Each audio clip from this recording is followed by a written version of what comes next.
আল্লাহ রাব্বুল আলামিন কি বলছেন একটু খেয়াল করেন। ইয়া আইয়ুহাল্লাযীনা আমানু কু আনফুসাকুম ওয়া আহলিকুম নারা।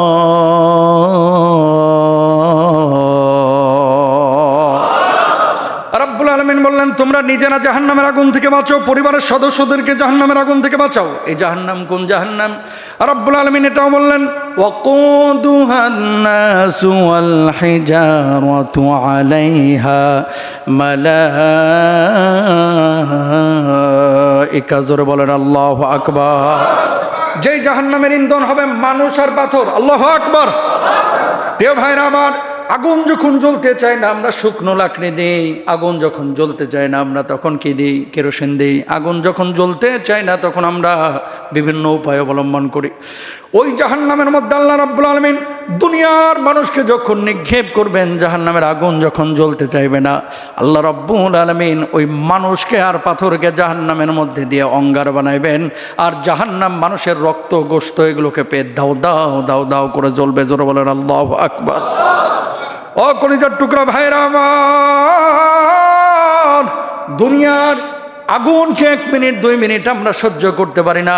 মোমবাতির আগুন আমরা সহ্য করতে পারি না। পরোটা একটু গরম হইলে মুখে নিতে পারি না। সাদা ভাতটা একটু গরম হলে আমরা মুখে নিতে পারি না। জাহান্নামের আগুন আমরা কিভাবে সহ্য করব? এই দুর্বল শরীর নিয়ে জাহান্নাম, এই দুর্বল শরীর নিয়ে জাহান্নামের আগুন সহ্য করা যাবে না। আল্লাহু আকবার। জাহান্নাম বড় ভয়াবহ জায়গা, জাহান্নাম বড় ভয়াবহ জায়গা, জাহান্নাম বড় ভয়াবহ জায়গা। ও কলিজার টুকরা ভাইরা আমার, জাহান্নামের এক কিনারা আর এক কিনারা থেকে আশ্রয় প্রার্থনা করে, ও আল্লাহ এই জাহান্নামের অংশ আমারে বানায়েন না, এই জাহান্নামের অংশ আমারে বানায়েন না। জাহান্নামের এক প্রান্ত আর এক প্রান্তের তর্জন গর্জন শুনে কেঁপে ওঠে। ও দুনিয়ার মুসলমান ভাই বোনেরা, যারা আমাকে এই মুহূর্তে শুনছেন, পর্দার আড়াল থেকে বাড়ি থেকে মায়েরা শুনছেন, প্রত্যেককেই বলবো, জাহান্নাম যেমন কঠোর, জাহান্নামের ফেরেশতারা তার চাইতে বড় কঠোর। বলুন আল্লাহু আকবার। শিকল বেঁধে যখন নিয়ে যাবে, মানুষগুলো চিৎকার করে বলবে, আল্লাহ বুঝতে পারি নাই মাহবুদ দুনিয়ার জিন্দগিতে, ও মাহবুদ আমার জাহান্নামে নিয়েন না। এই দুর্বল চামড়া, যেখানে একটা সুই দিয়ে পোষ মারলে ফিনকি মেরে রক্ত বের হয়ে যায়, যেখানে একটা চাকু দিয়ে একটু পোষ দিলেই ফিনকি মেরে গোশত বের হয়ে যায়, রক্ত ব্লাড বের হয়ে যায়, প্রসারিত হয়, যেটা বন্ধ হতে চায় না। ও আল্লাহ এই জাহান্নামের আগুন কিভাবে সহ্য করব? ও আল্লাহ জাহান্নামের আগুন কিভাবে সহ্য করব? একটা পরোটার তাওয়া যখন দেখেন পরোটাটা দেয়, ডিমটা 1 মিনিটও না 30 সেকেন্ডের ভিতরে হয়ে যায়। পরোটাটা তাওয়ার উপরে যখন দেওয়া হয় তখন দেখবেন পরোটাটা মুসমুসে হয়ে যায়।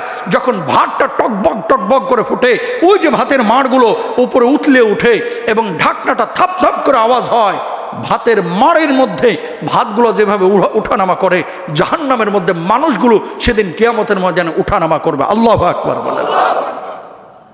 একটু চিন্তা করেন না, সহ্য করতে পারবেন? একটু কল্পনা করেন জাহান্নামের আগুন কিভাবে আমরা সহ্য করব? একটু কল্পনা করেন, একটু কল্পনা করেন। দুনিয়ার খেল তামাশা, এই ধোকাবাজি, এই ধোকার জিন্দেগি, এই জিন্দেগি টেনে আমরা প্রত্যেকেই পেরেশান। আজকে যে মানুষটা কবরে শুয়ে আছে, এ জান্নাতি না জাহান্নামী আমরা কেউ জানি না। আহারে এই রোদের মধ্যে, এই উত্তপ্ততার মধ্যে, এই গরমের মধ্যে রাস্তা দিয়ে কতক্ষণ হাঁটলেই শরীরটা একেবারে ভিজে যায়, ভেতরটা একেবারে হাহাকার শুরু হয়ে যায়।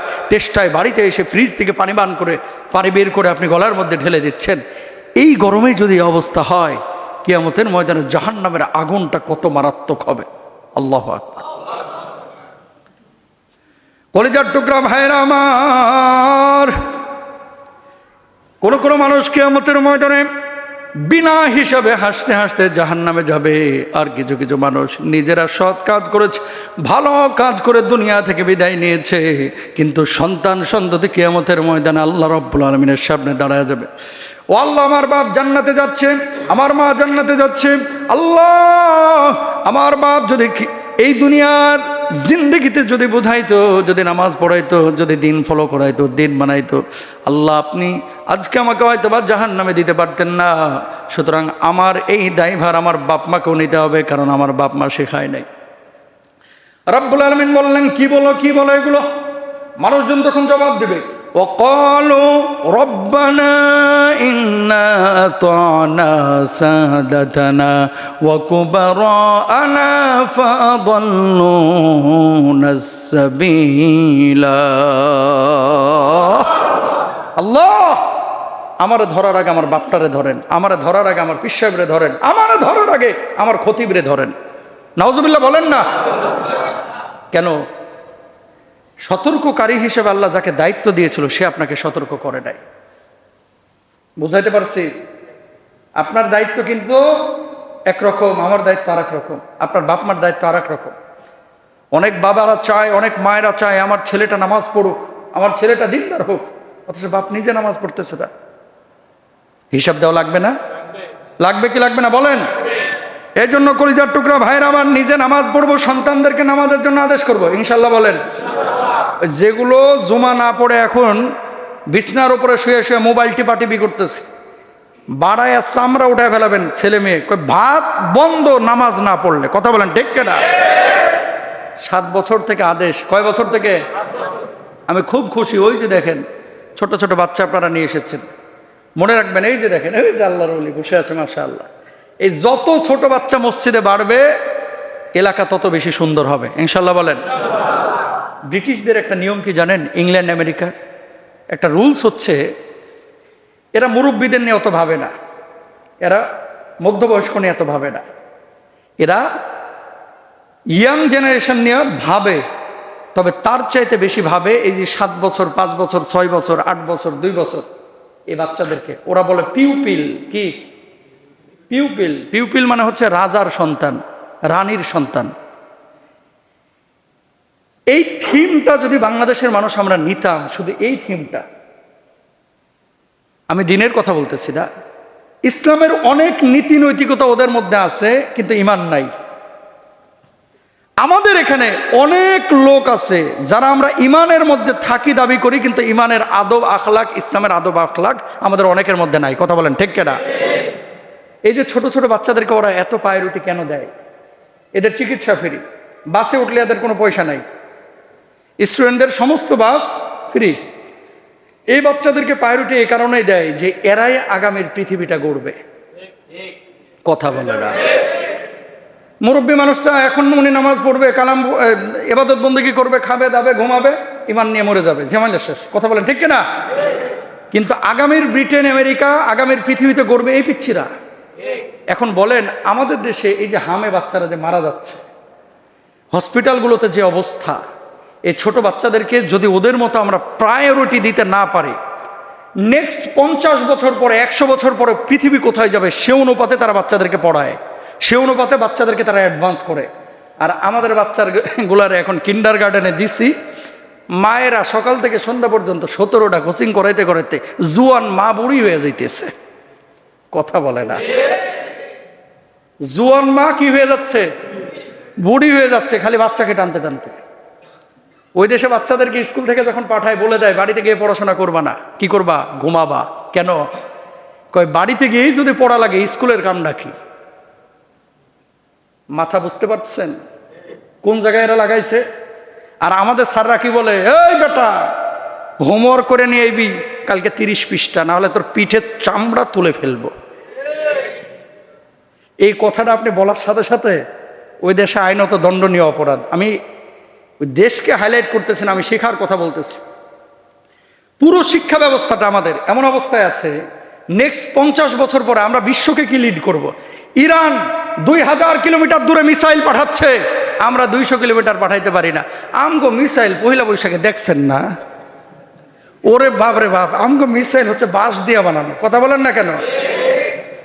আমি আমাদের মিসাইল নিয়ে কথা বলছি না, আমি বলছি আমাদের যারা হর্তাকর্তা, যারা মাথা, বিশ্ববিদ্যালয়ে যারা পড়েছে, ওরা গবেষণা করবে মিসাইল নিয়ে, ওরা গবেষণা করবে আন্তর্জাতিক ওই ড্রোন নিয়ে, ওরা গবেষণা করবে বাংলাদেশ থেকে মিসাইল ছোড়া হবে, আমাদের সার্বভৌমত্ব কেউ যদি আঘাত করে ওই মিসাইল গিয়ে ওয়াশিংটনে আঘাত করতে পারবে। কথা বলেন ঠিক কিনা? এমনি এমনি না, যদি আমাদেরকে আঘাত করে, যদি যুদ্ধ লাগে। কথা বোঝেন নাই? এগুলো নিয়ে সেখানে গবেষণা করবে। আমগো গবেষণা হয় বাঁশ দিয়া কিভাবে পেঁচা বানানো যায়। নাউজুবিল্লাহ বলেন না। ওরা হাসে এগুলো দেখে, বুঝছেন? কালচার ভালো, কিন্তু সেই কালচারগুলো এমন হওয়া চাই যেগুলো সৃজনশীল। এই বাচ্চারাই আগামীর বাংলাদেশ, এই বাচ্চারাই আগামীর পৃথিবী, এই বাচ্চারাই কিন্তু আগামী বিশ্বের নেতৃত্ব নিবে। এই বাচ্চাদেরকে যদি এখন থেকে আপনি প্রায়োরিটি না দেন, এই বাচ্চাদেরকে যদি না শেখান, এই বাচ্চারা কি করবে? ওরা বানাইতেছে পেঁচা, এরা বানাবে ভাল্লুক। কথা কয় না। এবার কিন্তু পেঁচা পোচা অতটা চোখে পড়ে নাই, এবার পড়ছে অন্য ক্যাটাগরির জিনিস। আমি যে কথা বলতে যাচ্ছি, কাঁচাই না নোয়াইলে বাস, পাকলে করে ঠাস ঠাস। আমি আবারও বলি, আপনার মূল সম্পদ আপনার বাড়িটা না, আপনার মূল সম্পদ ফ্যান্টাসির সামনের ওই দোকানগুলো না, আপনার মূল সম্পদ হচ্ছে আপনার এই বাচ্চাটা। মূল সম্পদ কে? বাচ্চা। রাহমানি হুজুর ওই ছাড়ছে ওই দেশ কিন্তু বাচ্চার জন্য আর দিনের জন্য। যে দিনটা মুখ্য হয়ে গেছে, আমি হয়তো আমার বাচ্চাকে ঠিক রাখতে পারবো, কিন্তু তার বাচ্চাও ঠিক রাখতে পারবে কিনা এটা তো আল্লাহু আ'লাম। যারা রেখেছে তাদেরকে স্যালুট, কিন্তু যারা রাখতে পারে নাই, ব্যর্থতা আমাদের। আমি যে কথা বলতে যাচ্ছি, বাচ্চাগুলোকে প্রায়োরিটি দেন। 7 বছরে নামাজের আদেশ করেন, 8 বছরে নামাজে আরেকটু তাগাদা দেন, 9 বছরে আরেকটু জোরালো তাগাদা দেন। 10 বছরে মসজিদে যাবি না তো তোর ভাত বন্ধ, তোর কাপড় বন্ধ, তোর ঘোরা বন্ধ। কথা বলেন ঠিক তো? তাহলে কি হবে? ছেলেটা ছোটবেলায় নামাজটা শিখতেছে। ও কলিজার টুকরা ভাইরা আমার, এই জন্য খেয়াল করেন, আল্লাহ রাব্বুল আলামিন বললেন, ওয়া আহলিকুম নারা, জাহান্নামের আগুন থেকে তোমার পরিবার সদস্যদেরকে বাঁচাও। নবীজি সাল্লাল্লাহু আলাইহি ওয়াসাল্লাম, বুখারী মুসলিমের হাদিস, কুল্লুকুম রাইন ওয়া কুল্লুকুম মাসউলুন আন রাইয়াতিহি, তোমাদের মধ্যে প্রত্যেকে দায়িত্বশীল, আর প্রত্যেকেই কিয়ামতের ময়দানে আল্লাহ রাব্বুল আলামিনের সাথে জিজ্ঞাসিত হবে, সামনে জিজ্ঞাসিত হবে। জোরে বলেন সুবহানাল্লাহ। তাহলে পরিবারের সদস্য কে আছে? আপনার বাবা, আপনার মা, আপনার ছেলে মেয়ে, আপনার স্ত্রী পরিজন। নিজে খালি নামাজ পড়লে হবে না, হাজি হইলে হবে না, নিজের পরিবারের সদস্যদেরকে। আপনার হজ করা মানে ওমরা করা বারবারের চাইতে জরুরি ছেলেটাকে নামাজি বানানো। আপনি নিজে যে বারবার উমরায় যাচ্ছেন আর ছেলে নামাজ পড়ে না, গাঞ্জট্টি হয়ে গেছে। আপনি চেষ্টা করবেন এই ছেলেকে, চেষ্টার পরে 18 বছর হইল না, বিপদগামী হয়ে গেছে, আপনি দায়ী থাকবেন না। মনে রাখবেন, আপনি হাফেজ বানানোর জন্য চেষ্টা করেছেন, হয় নাই, কিয়ামতের ময়দানে আল্লাহ আপনাকে হাফেজের বাবা হিসেবে মর্যাদা দিবেন। সুবহানাল্লাহ বলেন। কেন বলেন তো? সৎ কাজের নিয়ত করলে, আপনি যে চেষ্টা করেছেন এটার প্রতিদান দিবেন কে? এখন আপনি চেয়েছেন ছেলেকে ভালো করতে, কিন্তু হয় নাই কোনো কারণে, সওয়াব আল্লাহ আপনাকে দেবেন, কিন্তু আল্লাহ আপনার হৃদয়ের অবস্থাটা দেখবেন যে আপনি আসলে চেষ্টা করেছেন কিনা। এবার আসেন, পরিবারের একটা উল্লেখযোগ্য পার্ট হচ্ছে আপনার স্ত্রী। আপনার কি? স্ত্রী। খয়রুকুম, নবীজি বলেছেন তোমাদের মধ্যে উত্তম সেই ব্যক্তি, খয়রুকুম খয়রুলি আহলিহি, যে তার পরিবারের মধ্যে উত্তম। মানে স্বামীর কাছে স্ত্রী উত্তম, স্ত্রীর কাছে স্বামী উত্তম। মানে স্ত্রীর কাছে যে স্বামী উত্তম, আল্লাহর কাছেও সে স্বামী উত্তম। সুবহানাল্লাহ বলেন। আবার স্বামীর কাছে যে স্ত্রী উত্তম, আল্লাহর কাছেও সে উত্তম। সুবহানাল্লাহ বলেন। বিয়ের উদ্দেশ্যটা কি বলেন? বিয়ের উদ্দেশ্য কি খালি বাচ্চা পালা? বিয়ের উদ্দেশ্য কি খালি সন্তান জন্ম দেওয়া? বিয়ের একটা উদ্দেশ্য আছে, এটা আমার কথা না, আমার রবের কথা। সুবহানাল্লাহ। বিয়ের উদ্দেশ্যটা কি খেয়াল করেন। ওমিন আয়াতিহি আন খালাকা লাকুম মিন আনফুসিকুম আজওয়াজান লিতাসকুনু ইলাইহা ওয়া জাআলা বাইনাকুম মাওয়াদ্দাতান ওয়া রাহমা। আল্লাহু আকবার। আমি তোমাদেরকে সৃষ্টি করেছি কাকে? জোড়ায় জোড়ায়, নারী এবং পুরুষকে। আল্লাহ রাব্বুল আলামিন বললেন এটাও একটা নিদর্শন কার? আল্লাহর। এবং এই যে বন্ধনগুলো, বৈবাহিক সম্পর্কগুলো আল্লাহ রাব্বুল আলামিন দিয়েছেন কেন? লিতাসকুনু ইলাইহা, যাতে করে একে অপরের কাছে গিয়ে তোমরা সুখ পাও, শান্তি পাও। সুবহানাল্লাহ। তাহলে স্বামী এবং স্ত্রীর সম্পর্কটা আল্লাহ তাআলা দিয়েছেন যাতে করে আমরা একে অপরের কাছে কি পাই? শান্তি পাই। 3টা উদ্দেশ্য দেখেন। তাসকুনু ইলাইহা মানে হচ্ছে মানসিক প্রশান্তি, 2 নম্বর হচ্ছে মাওয়াদ্দা, ভালোবাসা, আর 3 নম্বর হচ্ছে রহমা, দয়া। সুবহানাল্লাহ বলেন। উদ্দেশ্য কয়টা? একটা হচ্ছে মানসিক প্রশান্তি। আপনি কি জানেন, এখানে আমরা যারা বসে আছি, হয়তো না হলে 60% মানুষ, 40% পাবেন এরকম যারা আসলেই শান্তিতে আছে, আর ম্যাক্সিমাম মানুষ মানসিকভাবে স্ত্রীর উপরে বা স্বামীর উপরে বিরক্ত। আপনি স্বীকার করেন বা না করেন, এটা বিরক্ত এবং শান্তি নাই। বাড়িতে ঢুকে দারোগার মতো, বাইরে থাকে মেসো বিড়ালের মতো, কথা বলে না। বাইরে যখন থাকে একেবারে নাদান না খান্দা, আর বাড়ি থেকে বউর সাথে ভাব নাই, যেন থানার দারোগা এসে। কোনো সময় মুখে হাসি নাই, কোনো সময় একটু রহমের কথা নাই, ভালোবাসার কোনো কথা নাই। খবরদার, আল্লাহ বানাইছে, আল্লাহ বৈবাহিক অবস্থা দিয়েছে, সম্পর্কের অবস্থা তৈরি করে দিয়েছে। সে আল্লাহ বলছে যাতে করে একে অপরের সাথে সম্পর্কটা সুন্দর থাকে, সুখে থাকে, দয়ার থাকে। এখন আপনি নিজেকে চিন্তা করেন, বৈবাহিক অবস্থায় আপনার জীবনটা কেমন? যদি ভালো না থাকে আপনার করণীয় কি? আল্লাহ নবী সাল্লাল্লাহু আলাইহি ওয়াসাল্লাম বলছেন, খয়রুকুম খয়রুকুম লি আহলিহি ওয়া আনা খয়রুকুম লি আহলি। আমি আমার পরিবারের কাছে উত্তম। নবীজি সাল্লাল্লাহু আলাইহি ওয়াসাল্লাম বলছেন, খেয়াল করেন, আম্মা জান আয়েশা সিদ্দিকা রাদিয়াল্লাহু তাআলা আনহা নিজ মুখে স্বীকার করলেন, কানান নবী সাল্লাল্লাহু আলাইহি ওয়াসাল্লাম ইয়াকুনু ফি মিহনাতি আহলিহি। আল্লাহু আকবার। আল্লাহর নবী স্ত্রীদের কাছে যেমন ভালো ছিলেন, বাইরেও তেমনি ভালো ছিলেন। নবীজির চরিত্র ছিল একেবারে কোরআনের উত্তম আখলাক, মাধুর্যতা নবীজির চরিত্রের মধ্যে ফুটে আসতো। আল্লাহর হাবিব সাল্লাল্লাহু আলাইহি ওয়াসাল্লাম এই যে ইয়াকুনু ফি মিহনাতি আহলিহি, ঘরের কাজে নিজে সাহায্য সহযোগিতা করতেন। কোন ঘরের কাজ? কাপড় সেলাই নবীজি নিজে করতেন। নবীজি কাপড় সেলাই কি করতেন? নিজে করতেন। আর আমাদের এখন তো সেলাই উঠে গেছে, কয় ছিঁড়া ফাটা জামা দেখলে কয় ফকিরনি, বলবেন না, ওর সামর্থ্য নাই, ছেঁড়া ফাটা জামা পড়ছে, সেলাই করে, সমস্যা কোথায়? খবরদার, উল্টাপাল্টা এগুলো বলা যাবেন ইনশাআল্লাহ। কারণ সব মানুষের কিন্তু সামর্থ্য একরকম না, প্রিয় ভাইরা আমার। নবীজি আম্মা জান আয়েশা সিদ্দিকা রাদিয়াল্লাহু তাআলা আনহা বলছেন, নবীজির কোনো জামা কাপড় যদি ছিঁড়ে যেত, আল্লাহর নবী নিজ হাতে সেলাই করতেন। বউকে পর্যন্ত দিতেন না, যাক সেলাই কর, এরকম বলতেন না। সুবহানাল্লাহ। 2 নম্বর শুনলে আরো অবাক হবেন, নবীজি সাল্লাল্লাহু আলাইহি ওয়াসাল্লাম নিজের ঘর নিজে ঝাড়ু দিতেন। নবী নিজের ঘর নিজে কয়দিন দিচ্ছেন আপনি? অনেকে যদি ঝাড়ু দেয় বেড়া না হিজড়া, বউ ধুইয়া নিজে ঝাড়ু দেয়, দেখছো নি? এবারটা দেখি বউয়ের ভক্ত, বউরে শাসন করতে পারে না, এরকম কিছু লোক আছে না নাই? অথচ আমার নবীজি নিজে করেছেন। সুবহানাল্লাহ বলেন। জুতা ছিঁড়ে গিয়েছে, নবীজি সাল্লাল্লাহু আলাইহি ওয়াসাল্লাম নিজ হাতে সেলাই করছেন। সুবহানাল্লাহ। আম্মা জান আয়েশা সিদ্দিকা রাদিয়াল্লাহু তাআলা আনহা যখন রান্না বান্না করতেন, আল্লাহর নবী সাল্লাল্লাহু আলাইহি ওয়াসাল্লাম মশলা লাগায় দিতেন, কেটে কুটে দিতেন। সুবহানাল্লাহ বলেন।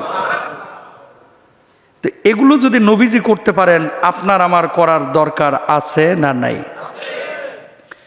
2 নম্বর আরেকটি বিষয় দেখেন, আল্লাহর হাবিব বিশ্বনবী সাল্লাল্লাহু আলাইহি ওয়াসাল্লাম একদিন আম্মা জান আয়েশা সিদ্দিকা রাদিয়াল্লাহু তাআলা আনহাকে বললেন, আয়েশা চলো একটু দৌড় প্রতিযোগিতা করি। আল্লাহর হাবিব সাল্লাল্লাহু আলাইহি ওয়াসাল্লাম প্রথম দিন হেরে গেলেন, দ্বিতীয় দিন আম্মা জান আয়েশা সিদ্দিকা রাদিয়াল্লাহু তাআলা আনহা তিনি হারলেন। আল্লাহর হাবিব বললেন, হাদিহি বিতিলকা। সুবহানাল্লাহ। তুমি সেদিন হারাইছিলা, আজকে তোমার হারাই দিলাম, ওই দিনের বদলা নিয়ে নিলাম। আল্লাহু আকবার। আয়েশা রাদিয়াল্লাহু তাআলা আনহাকে কথা বলার নবীজির কোনো দরকার ছিল?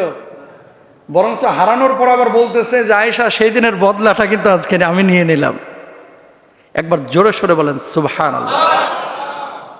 আলোচনাটা নিজে করতেছি, আপনারা শুনছেন, কিন্তু এটার ভেতরের যে চরিত্রটা একটু কল্পনা করেন, যে আমার মায়ার নবী বাহিরে যেমন ছিলেন, ভেতরে কতটা আরো সহনশীল ছিলেন। বাইরে তো আসেনি, বাইরেও যেমন, ভেতরে আরো বেশি। সুবহানাল্লাহ বলেন। শুনেন, আমি যে এখন জুব্বা টুপি পাঞ্জাবি লাগায় আসছি, আমার তো দেখলে মনে হয় যে বাপ রে বাপ, গত রাত্রেই মনে হয় জান্নাত থেকে চলে আসছেন উনি দেশে। আমার ঘরের ভেতরের চরিত্রকে আপনি জানেন? প্রত্যেকটা মানুষের ভেতরে কি আছে এটা তার ঘরের মধ্যে ফুটে ওঠে। আর এটা প্রেসিডেন্ট জানে না, থানার ওসি জানে না, চেয়ারম্যান জানে না, মন্ত্রী জানে না, এমপি জানে না, জানে হচ্ছে জরিনার মা। কথা কোন ঠিক কিনা? কখন লুঙ্গি কোথায় থাকে আর কোথায় জামা, কখন কি পরেন, আপনার আচরণটা কি, এটা কেউ জানে না আল্লাহ ছাড়া, আর এই জরিনার মা ছাড়া, জরিনার বাপ ছাড়া। জরিনার বাপের খবর জানে হচ্ছে জরিনার মা, জরিনার মায়ের খবর জানে হচ্ছে জরিনার বাপ। এছাড়া পৃথিবীর আর কেউ জানে না। জানে কে? এই জন্য দেখবেন পারিবারিক ম্যাক্সিমাম এই যে হাদিসগুলো, এগুলো আম্মা জান আয়েশা বলেছেন। সুবহানাল্লাহ বলেন না। কারণ এই হাদিসগুলো কি সাহাবীরা জানতেন? নবীজি ঘরের মধ্যে কখন আলু কাটছে, কখন পেঁয়াজ কাটছে, সুবহানাল্লাহ, কখন জুতার ফিতা সেলাই করছে, কখন জামা সেলাই করছে, এগুলো কি আবু বকর জানতো? ওমর জানতো? জানতেন না। তো জানতেন কে? আম্মাজান আয়েশা, এজন্য আম্মাজান আয়েশা বলেছেন। আল্লাহু আকবার। কল্পনা করেন, সুবহানাল্লাহ। এরপরে দেখেন আমরা অনেক সময় বউদের কথা শুনতেই চাই না। বাড়ি করবেন 3 তলা, বউ বলতেছেন খবরদার এখন 3 তলায় হাত দিও না, 2 তলা রাখছো, এটাই ভালো আছে। এই তুই বুঝোস কি, আমার উপর দিয়ে কথা কস। বউয়ের পরামর্শ আমরা নিতে চাই না। একটা কথা বলি, নবীজি সাল্লাল্লাহু আলাইহি ওয়াসাল্লাম দেখেন কোরআনুল কারিমে আছে ওয়াশাউিরহুম ফিল আমর, দুনিয়ার যে কোনো কাজ এটা পরামর্শ ভিত্তিক যখন করবেন এটার মধ্যে বারাকা ঢেলে দিবেন কে? হুদাইবিয়ার সন্ধিতে 1000 সাহাবী নিয়ে নবীজি সাল্লাল্লাহু আলাইহি ওয়াসাল্লাম আসলেন মক্কায়। কিসের জন্য? উমরা করার জন্য। কাফেররা রাস্তা আটকায় দিল, এবার আর উমরা টুমরা করতে পারবো না, ফিরে যাও। কয় কেন, কি হয়েছে? কয় এবার ফিরে যাও, আমরা যেতে দিব না। সাহাবী রাদিয়াল্লাহু আনহুম আজমাইনের রক্তে ফিনিক মেরে উঠলো, চমকে উঠলো। এই বেটা চিনোস না আমরা কে? উমরা এই 450 কিলোমিটার পথ হাইটে আসছে, উট নিয়ে আসছে, উমরা করতে দিবে না বললেই হইল? রক্তের বন্যা বয়ে যাবে, তারপর উমরা করে যাব। আল্লাহু আকবার বলেন। কিন্তু আল্লাহর ইশারা, নবীজির কাছে ওহী চলে এসেছে, চুক্তি তারা যেটা করতেছে এটা করে ফেলাও। সুবহানাল্লাহ বলেন। কয় বছর উমরা না করে ফিরে যেতে হবে, সামনে বছর আসবা, কোনো তরবারি আনতে পারবা না, তোমাদের ওখান থেকে কেউ আসলে আমরা ফেরত দিব না, কিন্তু আমাদের মক্কা থেকে মদিনায় কেউ গেলে আমাদের কাছে ফেরত দিয়ে দিবা।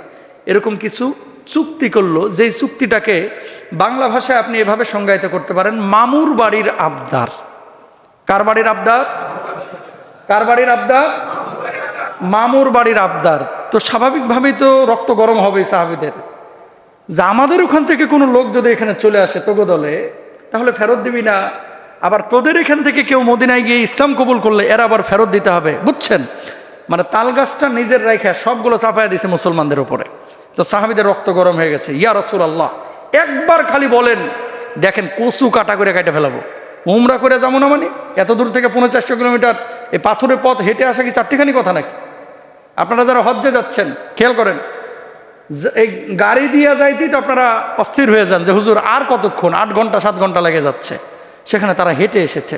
আল্লাহর নবী বললেন, এই সাহাবীরা ক্ষান্ত হও, একটু ধৈর্য ধারণ করো। আল্লাহ তাআলা বললেন, নবী মেনে নেন, তার শর্তগুলো মেনে নেওয়া হলো। এটাকে যদিও এখন পরাজয় মনে হয়েছে, পরবর্তী অল্প সময়ের পরে মুসলমানদেরকে আল্লাহ রাব্বুল আলামিন এই শর্তের কারণে বিজয় দিয়েছেন। সুবহানাল্লাহ। নবীজি মেনে নিলেন, সাহাবীদেরকে বললেন, সবাই ক্ষান্ত হও, আমরা উমরা না করে চলে যাব, সবাই মাথা ন্যাড়া করে ফেলো, আর তোমাদের ওই পশুগুলো কোরবানি করে ফেলো। কি পশুগুলো কোরবানি করে ফেলো। কোনো সাহাবী উঠতেছে না। সবার ভিতরে একটা, মানে এটা নবীজির আদেশ অমান্য না, মানে একটা অভিমান কাজ করতেছে। ইয়া রাসূলুল্লাহ, এ মামুন বাড়ির আবদার করলে আর আপনি চলে যাচ্ছেন, এটা তো মানতে আমাদের কষ্ট হচ্ছে। এমন না যে নবীজির আদেশ অমান্য করতেছে। নবীজি বললেন, সবাই মাথা হলক করো, পশুগুলো কোরবানি করে ফেলো। কেউ উঠতেছে না। নবীজি তখন নিজে তাঁবুর মধ্যে চলে গেলেন। তাঁবুর মধ্যে বসা ছিলেন নবীজির স্ত্রী উম্মে সালামা রাদিয়াল্লাহু তাআলা আনহা। আল্লাহু আকবার। দেখেন দেখেন কি বলছেন উম্মে সালামা, ওগো নবীজি, কেউ আপনার কথায় সাড়া দিল না, হয়তো একটু পরে দিবে, তবে আপনার একটা আমি পরামর্শ দিতে চাই, আপনি নেবেননি? আল্লাহর নবী বললেন, উম্মে সালামা বলো বলো, কি পরামর্শ আছে? তাঁবুর মধ্যে থেকে আপনি বের হয়ে যান, কোন সাহাবী আপনার যারা এই সাথী বর্গ এখানে আছে, কে মাথা হলক করলো, কে কোরবানি করলো, আপনি মোটেও তাকাবেন না। আপনি নিজের মাথাটা নিজেই হলক করেন, নিজেই চুলগুলো ফেলায় দিয়ে নিজের পশুটা কোরবানি করে দেন। আমার বিশ্বাস একজন সাথীও সাহাবীও বসে থাকবে না, আপনার এই কাজের সঙ্গে সঙ্গে তারা কোরবানি করে দেবে, হলক করে দেবে। জোরে বলেন সুবহানাল্লাহ। পরামর্শ দিলেন কে? উম্মে সালামা রাদিয়াল্লাহু আনহা। নবীজি উম্মে সালামার কথা শুনে তিনি তাঁবু থেকে বের হয়ে মাথা কামায়া তিনি পশুটাকে কোরবানি করে দিলেন। জোরে বলেন আল্লাহু আকবার। আরো জোরে বলেন আল্লাহু আকবার। এবার একটা কল্পনা করেন তো, পরামর্শটা কার নিয়েছে? ওখানে তো আবু বকর আছে, ওসমানের মতো জাদরেল সাহাবীরা আছে, পরামর্শ দিচ্ছে উম্মে সালামা, আমার নবীজির স্ত্রী। তাকবীর। তাহলে বউয়ের পরামর্শ নেওয়া যাবে কি যাবে না? যাবে। যদি নেন এটাতে ভালো হবে ইনশাআল্লাহ। প্রিয় ভাইরা আমার, এই জন্য আল্লাহর হাবিব সাল্লাল্লাহু আলাইহি ওয়াসাল্লাম যেমনই ভাবে পরিবারের কাজ করেছেন, স্ত্রীদের সঙ্গে পরামর্শ করেছেন, বাচ্চারা যারা ছিল বাড়িতে এদের সঙ্গে হাবাচক আচরণ করেছেন, ইতিবাচক।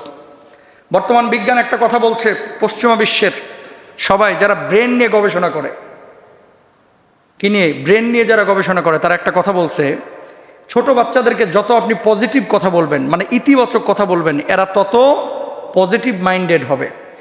আর যত আপনি নেগেটিভ কথা বলবেন, খালি না এটা করিস না, ওটা করিস না, ওটা করিস না, ওটা ধরিস না, ওটা বলিস না, এরকম আছে না কিছু লোক, সারাক্ষণ খালি স্যান করতে থাকে সারাক্ষণ।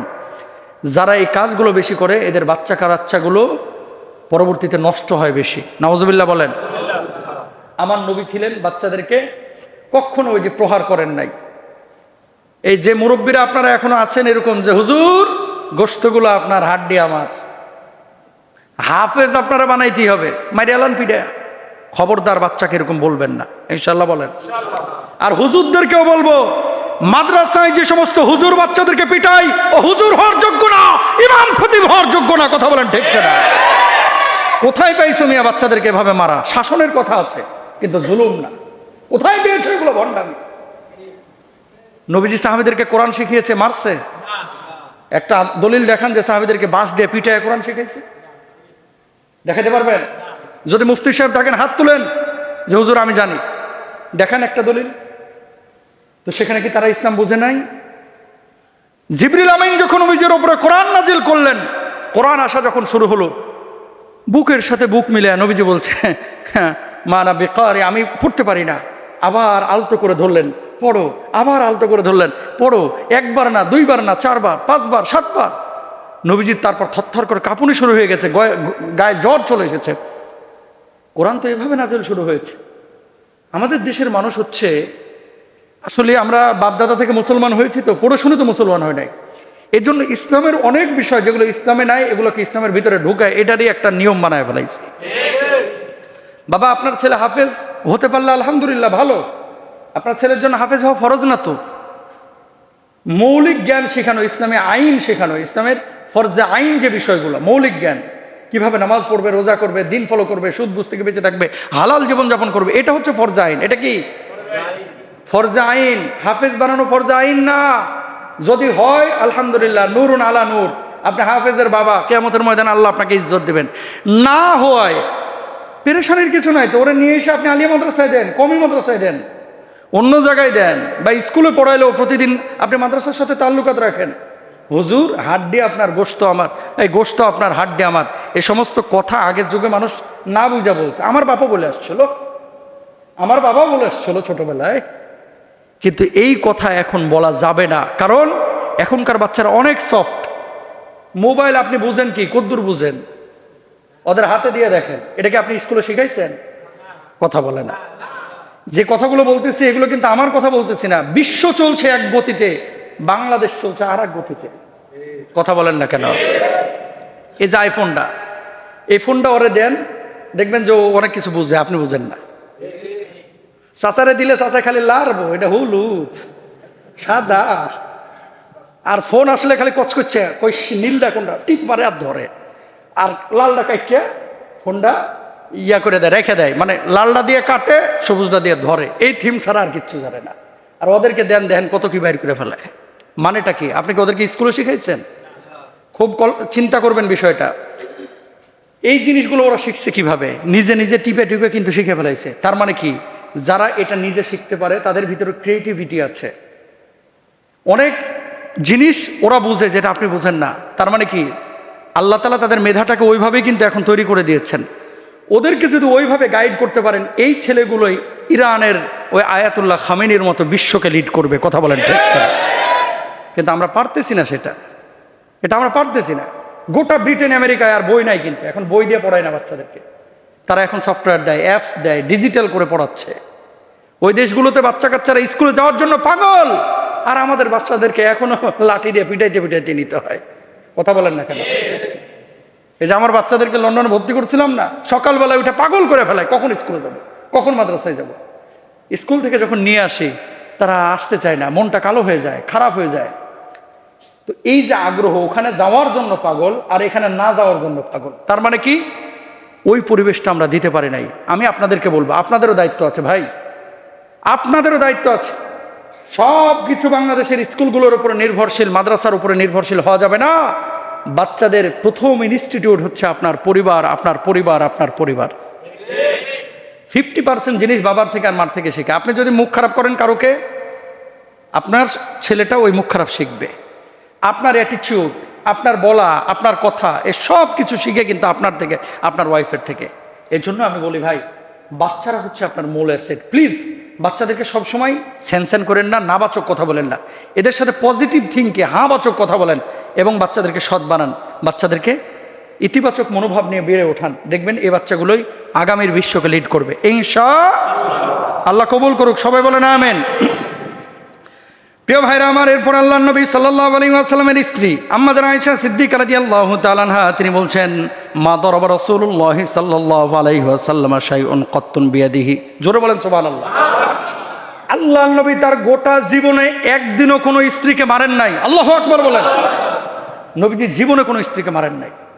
তবে হ্যাঁ, ঝগড়া যে হয় নাই, মান অভিমান হয় নাই, এটা মনে করেন না। নবীজি কোনো কারণে অভিমান হয়েছে, বাড়ি থেকে বের হয়ে গেছেন, আবার একটু পরে বা কিছুদিন পরে আবার ঠিক হয়ে গেছে, আবার চলে এসেছেন। কিন্তু এই যে মারধর করা, প্রহার করা, এটা ইসলাম অনুমোদন করে না। কখনো বউদের গায়ে হাত তুলবেন না। এবং অনেক স্ত্রী আছে, আমি জানি না বাড়ি থেকে আওয়াজ পাচ্ছে কিনা, গণমাধ্যম আছে, মিডিয়া আছে, আওয়াজ পাবে কোনো না কোনো বউ যদি স্বামীর গায়ে হাত তুলে, ওই বউয়ের হাতও জাহান্নামে, ওও জাহান্নামে।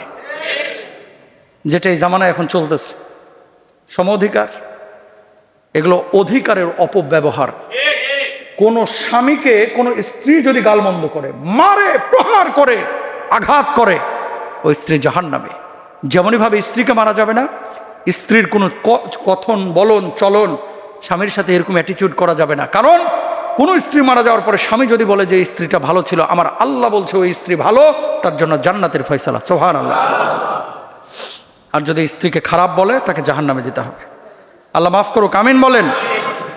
এরপর আল্লাহর হাবিব সাল্লাল্লাহু আলাইহি ওয়াসাল্লামের সাহাবী রিদওয়ানুল্লাহি আনহুম আজমাইন, নবীজি সাল্লাল্লাহু আলাইহি ওয়াসাল্লামের নাতি নাতনি ছিল দুইজন। ওই যে একাধিকের মধ্যে হাসান এবং হুসাইন রাদিয়াল্লাহু তাআলা আনহুমা, ভুল বলছি, দুইজন না, একাধিক নাতি নাতনি ছিলেন। কিন্তু হাসান হুসাইনের একটা কথা বলতে গিয়ে কথাটা আসছে। আল্লাহ নবী সাল্লাল্লাহু আলাইহি ওয়াসাল্লাম এত বেশি ভালোবেসেছেন এই দুই নাতিকে, উনি সিজদায় চলে গিয়েছেন, দুই নাতি এসে ঘাড়ের উপরে উঠেছেন, নবীজি মাথা ওঠান নাই। সাহাবীরা পেছন থেকে মনে করেছেন আল্লাহ নবীর কি রূহ কবজ হয়ে গেল কিনা। নবীজি সাল্লাল্লাহু আলাইহি ওয়াসাল্লাম কতক্ষণ পরে মাথা উঠিয়েছেন, দেখলেন হাসান হুসাইন ঘাড়ের উপরে ছিল, এই জন্য নবীজি ইমামতিতেও মাথা ওঠান নাই। আল্লাহু আকবার। তেমন ভালোবেসেছেন। নবীজি খুতবা দিচ্ছেন, হাসান হুসাইন নিচে এসে জুব্বা টানতেছেন। নবীজি 1-1.5 মিনিট খুতবা বন্ধ করে দিলেন। খুতবা যখন বন্ধ করে দিয়েছেন, খুতবা বন্ধ করার পরে এবার হাসান হুসাইন দৌড় দিয়ে চলে গিয়েছেন। একটাবার কল্পনা করেন তো, যদি বাংলাদেশে এরকম সিস্টেম হতো যে নাতি আসছে খতিব সাহেবের বা ইমাম সাহেবের ছেলে মেয়ে আসছে, খুতবা বন্ধ করে দিয়েছে, জুব্বা টানছে, আসরের আগে ইমাম আর খতিবের চাকরি শেষ। কথা বলেন না কেন? পিরিতি লাগাইবেন, ও পিরিতি বাড়িতে মসজিদে। কিন্তু নবীজি এতটা সহনশীল ছিলেন বাচ্চাদের ওপরে। হাসান হুসাইন যখন সামনে আসছেন, নবীজি ধমক দিতে পারতেন না। এই জন্য ছোট বাচ্চা মসজিদে কেউ নিয়ে আসলে সেট করে উঠবেন না। মনে রাখবেন, এই বাচ্চারাই আগামীর বাংলাদেশ, এই বাচ্চারাই কিন্তু আগামীর বিশ্বকে লিড করবে। এই বাচ্চারাই বড় বড় মুফতি হবে, মুহাদ্দিস হবে, বড় বড় খতিব হবে। সুতরাং এদেরকে আমরা মসজিদে নিয়ে আসবো। আজকে যারা বাচ্চা কাচ্চা নিয়ে এসেছেন, আমি আপনাদেরকে ওয়েলকাম জানাই। আল্লাহ আপনাদেরকে জাযায়ে খায়ের দান করুক, আমিন বলেন। আরো জোরে বলেন আমিন। সব শেষ, 2-4 মিনিটের মধ্যে আলোচনা শেষ করব। নবীজি সাল্লাল্লাহু আলাইহি ওয়াসাল্লাম এই যে পারিবারিক বন্ধনটাকে স্ট্রং করা, স্বামী স্ত্রীর মধ্যে ভালোবাসা বাড়ানো, এটার জন্য কিছু তরিকা বলে দিয়েছেন, কিছু পয়েন্ট বলে দিয়েছেন। এই আলোচনাটা করেই 3-4 মিনিটের মধ্যে আলোচনা শেষ ইনশাআল্লাহ তাআলা। 1 নাম্বার, আল্লাহর হাবিব সাল্লাল্লাহু আলাইহি ওয়াসাল্লাম ঘরের কাজে যেহেতু স্ত্রীদেরকে সহযোগিতা করেছেন, আপনারাও ঘরের কাজে সহযোগিতা করার চেষ্টা করবেন ইনশাআল্লাহ বলেন। 2 নাম্বার, নিজের ওপরে স্ত্রীকে প্রায়োরিটি দেওয়ার চেষ্টা করবেন। নিজের ওপরে আমরা সবসময় কি করি, নিজে যেটা পছন্দ করি সেটাই আমরা স্ত্রীর উপরে চাপায়া দিই। আবার স্ত্রীরা নিজের পছন্দের বিষয়টাকে আমরা প্রায়োরিটি দিই না। মুমিন, আপনার সামাজিক জীবন বলেন, পারিবারিক জীবন বলেন, নিজের উপরে অন্যকে যখনই প্রাধান্য দিবেন, আল্লাহর নুসরত আপনার উপরে আসবে, সাহায্য আসবে। সুবহানাল্লাহ বলেন। দোয়া করবেন একে অপরের জন্য, স্বামীও করবেন, স্ত্রীও করবেন। কি দোয়া? সবাই বলেন আমার সাথে, রব্বানা হাব লানা মিন আজওয়াজিনা ওয়া যুররিয়াতিনা قرة أعين وجعلنا للمتقين إماما আল্লাহু আকবার। আপনিও করবেন, আপনার স্ত্রীকেও এই দোয়াটা করতে বলবেন নামাজের পরে ইনশাআল্লাহ। এরপর আল্লাহর হাবিব সাল্লাল্লাহু আলাইহি ওয়াসাল্লামের হাদিস কি, রহিমাল্লাহু রাজুলান কামা মিনাল লাইলি ফাসাল্লা ওয়া আইকাযা ইমরাআতাহু। জোরে আল্লাহু আকবার। আমার কথা না, নবীজির হাদিস, আবু দাউদ শরীফের 1308 নম্বর হাদিস। আল্লাহ সেই ব্যক্তির উপরে রহম করেন, সেই পরিবারের উপরে রহম করেন যে রাতে উঠে নামাজ পড়ে এবং তার স্ত্রীকেও জাগিয়ে দেয় নামাজ পড়ার জন্য। আল্লাহু আকবার। তাহলে নিজে নামাজ পড়বেন আর বউরে একটু আদর্শ হক করে বলবেন যে তুমিও নামাজ পড়ো, ধমকায় না, ঠিক আছে? একটু ভালোভাবে বুঝান যে দেখো তাহাজ্জুদ তো আল্লাহর কাছে সবচেয়ে প্রিয়, সুতরাং আমি পড়তেছি তুমিও পড়ো। আমি ফজরটা পড়তে গেলাম মসজিদে, তুমিও ঘরের মধ্যে ফজরটা পড়ো, ইনশাআল্লাহ বলেন। তো যদি এই কাজ করেন, আমার নবী বলছে সুনানে আবু দাউদের হাদিস, ওই পরিবারের উপরে, ওই ব্যক্তির উপরে, ওই স্বামী স্ত্রীর উপরে আল্লাহর রহমের প্রবাহ চালু হয়ে যায়। সুবহানাল্লাহ। এরপর আল্লাহর নবী সাল্লাল্লাহু আলাইহি ওয়াসাল্লাম, তিরমিজির হাদিস 2392 কি বলছেন, ইদা হাব্বার রাজুলু আখাহু ফালইখবিরহু। যখন কেউ কাউকে ভালোবাসে তখন তাকে জানিয়ে দেওয়া। আপনি যদি স্ত্রীকে ভালোবাসেন বলেন আমি তোমাকে ভালোবাসি। আপনি যদি আপনার বন্ধুকে ভালোবাসেন বলেন আপনাকে আমি ভালোবাসি, মহব্বত করি। আপনি মুরব্বীকে ভালোবাসেন, কাকা আসসালামু আলাইকুম কেমন আছেন, বুকে টেনে নেন, কপালে একটা চুমু দেন, কাকা আপনাকে দেখলে আমার দিলটা ঠান্ডা হয়ে যায়, আপনাকে আমি খুব ভালোবাসি, কাকা আমার জন্য একটু দোয়া করবেন। সুবহানাল্লাহ বলেন না। আপনার বাবাকে একটু বুকে টেনে নেন, কপালে একটু চুমু দেন, আব্বা আপনাকে ভালোবাসি আলহামদুলিল্লাহ। চাচাকে বলেন না। এই কথাটা বললে 1 লাখ টাকা দিলে জানা খুশি হবে, কথাটা একই রকমের খুশি হবে। সুবহানাল্লাহ বলেন। মানুষ কিন্তু কথার দ্বারা মানুষের মন জয় করা যায়।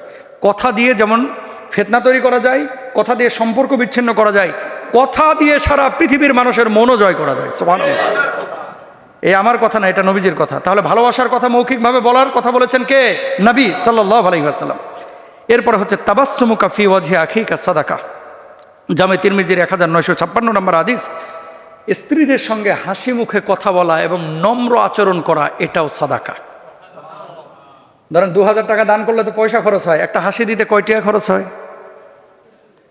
ও আপনাদের এখানে তো হাসি দিলে খরচ হয় মনে হয় টাকা পয়সা। চুপ করে বসে রয়েছেন দেখে, হাসলে কি ক্ষতি হয়? আরে মুসল্লির সাথে আপনার দেখা হলো, খতিবের সাথে দেখা হলো, দোকানদারের সাথে দেখা হলো, আগে মুচকি হাসিটা দিয়ে সালাম দিবেন, আসসালামু আলাইকুম ভাই কেমন আছেন, এই দেখে তাকান, আমার মুখের দিকে তাকান, আসসালামু আলাইকুম ভালো আছেন ভাই, আল্লাহু আকবার কেমন আছেন আপনি। এই যে কথাটা বললেন, একটা সদাকার সব আল্লাহ তাআলা আপনার আমলনামায় লিখে দিলেন। দেখছেন ইসলাম কত সুন্দর, মানে নাজাতের জন্য, মুক্তির জন্য যা দরকার সব আল্লাহ দিচ্ছে, আমরা জানি না, বুঝি না। সুবহানাল্লাহ বলেন। ছোট ছোট উপহার দেওয়া, তাহাদ্দু তাহাব্বু, ছোট ছোট উপহার আশপাশের মানুষকে দেন, আপনার স্ত্রীকে দেন, ভালোবাসা আল্লাহ তাআলা বাড়িয়ে দিবেন। আর সবশেষ যে বিষয়টা, সেটা হচ্ছে রাগ নিয়ন্ত্রণ করা। রাগ আর ভালোবাসা একসাথে চলতে পারে না। ওয়াল কাযিমিনাল গায়যা ওয়াল আফিনা আনিন নাস। যেই পরিবারে জামাই এবং বউ, স্বামী এবং স্ত্রী যত রাগ নিয়ন্ত্রণ করতে পারবে, ওই পরিবারের উপরে আল্লাহর রহম তত বেশি আসবে, ওই পরিবারের শান্তি তত বেশি আসবে। সুবহানাল্লাহ বলেন। যত পাপের এই মূল হচ্ছে রাগ। সুতরাং পারিবারিক জীবনে অভিমান হবে, ঝগড়া হবে, বিবাদ হবে, খবরদার এটা সিরিয়াস পর্যায়ে নেবেন না। কারণ যত রাগ গুচ্ছাই হোক, রাত্রিবেলায় ওই বিছানা গেলেই সব ঠান্ডা, আলহামদুলিল্লাহ সব রাগ গুচ্ছা চলে যায়। এটা কার ইশারা? আল্লাহ। লিয়াসকুনা ইলাইহা, সুবহানাল্লাহ। কিন্তু আমাদের কমিউনিটির সমস্যা হচ্ছে, ওই যে বলেছিলাম ঢাকা সিটিতে নাকি 60,000-এর উপরে তালাকের আবেদন পড়ছে প্রতি বছর এভারেজে। নাউজুবিল্লাহ বলেন। রাগ যখন উঠে কয় তুই তালাক, তোর মা তালাক, তোর বাপ তালাক, তোর 14 গোষ্ঠী তালাক, বাইর হ। নাউজুবিল্লাহ বলেন। খবরদার তালাক শব্দ উচ্চারণ করবেন না, ইনশাআল্লাহ বলেন। এতে করে কি হয়, আপনি হয়তো বা সেপারেশনে চলে যান, ছোট্ট বাচ্চাগুলো বিপদে পড়ে, না তারা বাবার মায়া পাচ্ছে, না তারা মায়ের মায়া পাচ্ছে। এই জন্য বলবো, চূড়ান্ত পর্যায়ের বিচ্ছেদের কোনো কারণ না থাকলে কেউ তালাকের পথে যাবেন না। ইনশাআল্লাহ আপনাদের পরিবারের মধ্যে বারাকা দান করুক, আমিন বলেন। আল্লাহ তাআলা ছেলে মেয়ে আহাল পরিবারের মধ্যে ভরপুর বারাকা দান করুন। আল্লাহ শান্তি বিরাজমান করে দেন, ছেলে মেয়েদেরকে দিনদার মুত্তাকি পরেজগার বানায় দেন। হাদা মা ইনদি ওয়াল ইলমু ইনদাল্লাহ আলাইহি তাওয়াক্কালতু ওয়া আলাইহি উনীব ওয়া আখির দাওয়ানা আলহামদুলিল্লাহি রাব্বিল আলামিন।